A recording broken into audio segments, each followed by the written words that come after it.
22 years ago, in June 1995, I began taking summer courses, Art for Early Childhood Educators and the Teaching of Reading at Bank Street, beginning what would be 2 years of many, many long hours in this building, learning, growing, being challenged, and reframing what I thought to be true about children, teaching, learning, and my understanding of the world. While all of my time at Bank Street was truly transformative, I would like to highlight two of the many things that remain etched in my mind as pivotal moments of my experience here and my identity as an educator. My first semester, as I got to the middle of the semester in the Math for Early Childhood Educators course, after having played for the first time and extensively with Unifix cubes and Cuisenaire rods, I had an aha moment when I began to understand how the manipulatives represented numerical concepts and operations that could be transferred to paper. I sat there and said, I'm 21, and for the first time, I understand math on a conceptual level. What was shocking to me was that I had attended many years of high-quality programs, elementary, middle, and high school, and an elite college. And so it was so powerful for me to realize that despite all the high-quality schooling I had received, apparently I hadn't really been consistently taught to think about math in a rich and complex way. In my second year, when in the midst of O&R, you may have heard about that just a moment ago, observation and recording, and to note, I still have my binder. When we used binders because we actually didn't have the internet or really working computers back then. Some of you remember that. But I remember getting really frustrated at the many, many comments I would get from Rita Toppin, who was my instructor, on my observations and analyses as part of my child study. And then one day it clicked. I began to understand what objectivity and subjectivity were when it came to observing children and analyzing their behavior, and why it was so important to consider cultural context when trying to understand children's and adults' behavior, lest we write a story about them that is incomplete, inaccurate, or more reflective of our own truths than theirs.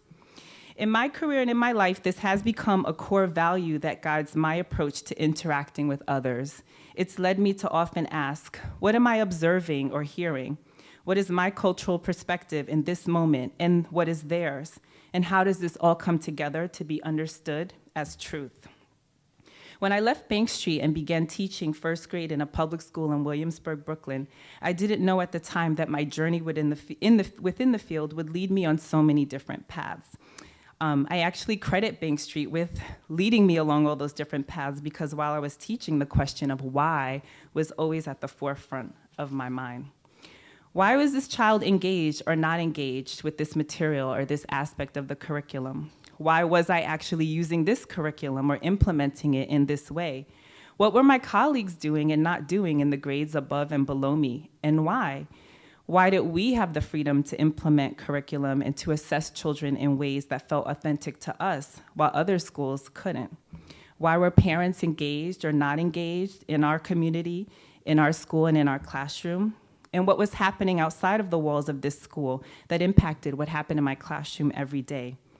I noticed how income inequality, racism, sexism, patriarchy, and educational segregation, and the beginnings of gentrification at that time, impacted my work as a classroom teacher every single day.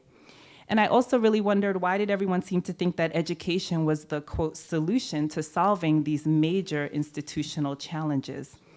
As I understood it, and still do, the solution to eliminating poverty is to shift societal structure so that all families have a living wage as they raise families.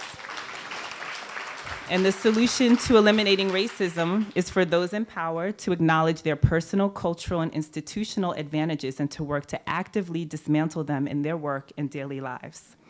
So while education can't eliminate or solve these issues, education can be a first step toward helping people, educators, children, caregivers, policymakers, understand what all of these issues are and how they intersect with development, with history, with policy, communities, and individuals, so that everyone can become empowered to act towards making changes.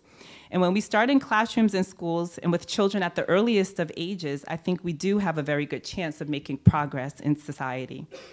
So all of these whys and whats have led me to approach this work carefully and to use my degree in a variety of ways, as you heard.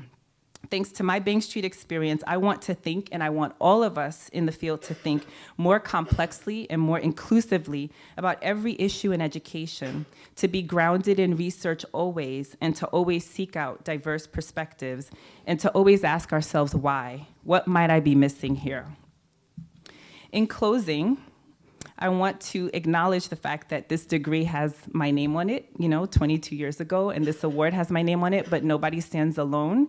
And so there were so many people who supported me 22 years ago and actually continue the thread of Bank Street, it grows and grows. People that I didn't know at Bank Street, we find out we went to Bank Street and they become people that I never let go, Rachel. It was like across the crowded room, we saw each other, and it was like a movie just a few minutes ago.